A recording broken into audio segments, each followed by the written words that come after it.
OS 116/2007 വാദി പല്ലാരത്തെ വീട്ടിൽ പാർത്ഥസാരഥി, എതിർകക്ഷി പറക്കോട്ടഴികത്ത് ഫൽഗുനൻ തമ്പി.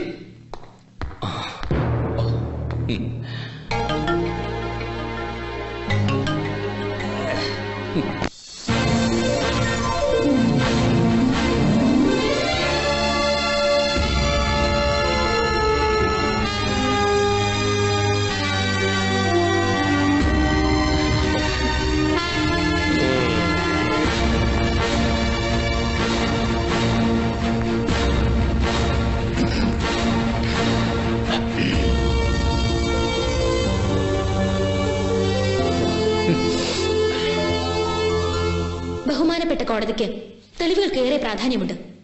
ക്ഷേത്രം നാട്ടുകാർക്ക് അവകാശപ്പെട്ടതാണെന്ന് തെളിയിക്കാൻ എന്തോ ചരിത്രരേഖകളുണ്ടെന്ന് കുറച്ചു മുമ്പ് ഇവിടെ പറഞ്ഞില്ലേ? പറഞ്ഞു ഉണ്ടല്ലോ. അതിപ്പോ ഹാജരാക്കാൻ കഴിയുമല്ലോ. യോർ ഓണർ, ബഹുമാനപ്പെട്ട കോടതിക്ക് മുൻപാകെ വ്യക്തമായ തെളിവുകൾ ഹാജരാക്കാൻ എതിർകക്ഷിക്ക് കഴിയുമെങ്കിൽ ആ തെളിവുകളുടെ അടിസ്ഥാനത്തിൽ ക്ഷേത്രം നാട്ടുകാർക്ക് വിട്ടുകൊടുക്കാൻ എന്റെ കക്ഷിക്ക് സമ്മതമാണ്. എവിടെ തെളിവുകൾ? ഹാജരാക്കൂ. അല്ല, അത് പിന്നെ എന്താ തെളിവുകളില്ലേ? അതെ, ഞാൻ ഭാമയാണ്. അത് കോടതിക്ക് മുന്നിലല്ല, ഇവിടെ ഞാൻ അഡ്വക്കേറ്റ് സത്യഭാമയാണ്. എവിടെയാ തെളിവുകൾ? എന്താണ് ആ തെളിവുകൾ? ഞാൻ ഏൽപ്പിച്ചതല്ലേ? എന്ത്? ആ തെളിവുകൾ നിന്നെ ഏൽപ്പിച്ചതല്ലെന്ന്. എതിർകക്ഷിയുടെ വക്കീലിനെ തെളിവേൽപ്പിക്കൂ. യോർ ഓണർ, എന്റെ എതിർകക്ഷിക്ക് സമനില തെറ്റിയോന്ന് ഞാൻ സംശയിക്കുന്നു. ഇത് കോടതിയാണ് സാർ. എല്ലാ തെളിവുകളും ഞാൻ ഇവിടെ ഏൽപ്പിച്ചതാ. ഇവളെന്നെ ചതിച്ചതാ. കോടതിയുടെ വിലപ്പെട്ട സമയമാണ് നിങ്ങൾ പാഴാക്കുന്നത്. ഇത് അനുവദിക്കാനാവില്ല. കോടതിയിൽ മാന്യമായിട്ട് പെരുമാറണം. എന്ത് മാന്യത?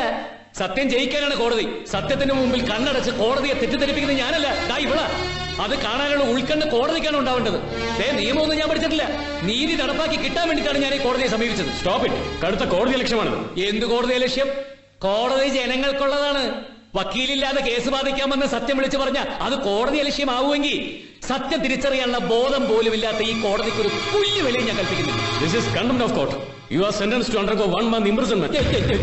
ഇയാളെന്തോ ഒലത്തുന്ന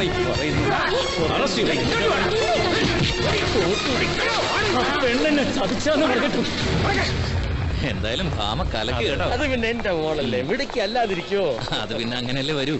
സാറേ ഇവള് ലോയാ പഠിച്ചിരിക്കുന്നത് അറിയാമോ? നീ ജയിച്ചുല്ലേ? പിന്നെ ജയിക്കാതെ ഇവൾ എന്റെ മോളാ. ജയിക്കും. ജയിച്ചോട്ടെ. ഏത് കോടതിയിൽ എന്ത് ശിക്ഷ വിധിച്ചാലും പാർത്ഥൻ തോൽക്കില്ലടി. നാട്ടുകാർക്ക് വേണ്ടി മാത്രമേ എന്തും ഏതും ഇന്നേ വരെ പാർത്ഥൻ ചിന്തിച്ചിട്ടുള്ളൂ. ഇനി എനിക്ക് വേണ്ടിയും ചിലത് ചിന്തിക്കാൻ പോവാ. എന്നെ ചതിക്കാൻ കച്ചകെട്ടി ഇറങ്ങിയ നീ ക്ഷേത്രമുറ്റത്ത് വെച്ചൊരു പാഴ്വാക്ക് പറഞ്ഞിരുന്നു.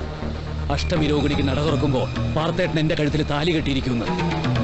അത് പാഴ്വാക്കാവില്ലടി, ഓർത്തോ നീ. അതിന് വെച്ച വെള്ളം അങ്ങ് വാങ്ങി വെച്ചേരെ. ഇത് നടക്കില്ല. നടക്കും. പാർത്ഥൻ ജീവിച്ചിരിപ്പുണ്ടെങ്കിൽ നടക്കും.